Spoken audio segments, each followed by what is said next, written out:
The ending of Doctor Strange 2 definitely comes out of nowhere with almost no setup and no explanation. What is the deal with Doctor Strange's third eye? Well, luckily Marvel Studios provides an answer to Vanity Fair. I'm not gonna lie, I just figured the third eye was here to signify the greatest of all time with intensity, integrity, and intelligence, but I guess not. So we're just gonna Olympic slam that out of here. Some of you will get what I'm talking about. Anyways, Michael Waldron, the writer of the film, talked to Vanity Fair talking a little bit about that third eye and what exactly it means and why the film just ends on that cliffhanger. He also did kind of provide the same thing to various other outlets, from Rolling Stone to Screen Rant to all the big trades, so it's pretty much everywhere.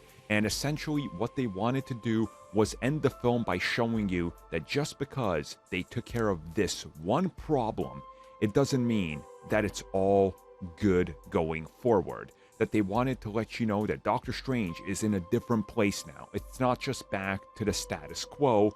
Instead, there's major things going on here that are going to have to be explained down the road, and we're not going to leave this hanging. And they said that they specifically wanted to go back to something that Mordo said, where he brings up that the bill comes due, and then something else that Wong says with how there's going to be crazy ramifications and consequences with possessing your own corpse.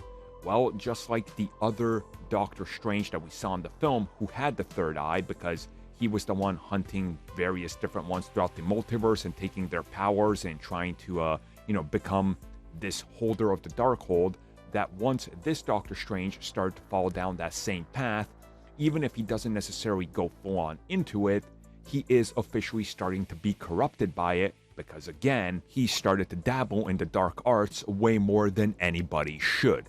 So the ending of the film was to set up a not so good future for Doctor Strange and not leave us in another just hopeful place like many other Marvel films and TV shows have before. And I kind of, really like this. It's definitely different. I mean, who saw Doctor Strange ending with it going, it's not over, don't worry. He may or may not be bad or crazy. We don't know. What do you think, right? It's like asking you a question. It's guaranteeing a follow-up, which I think is something that many people were hoping would happen to kind of build up the next Doctor Strange film instead of the next big giant crossover with the entire MCU. Certainly I was on that side, so I definitely appreciate that they said this is just the tease for what comes next, and pay attention throughout the rest of the film because what comes next is kind of in there, in the dialogue.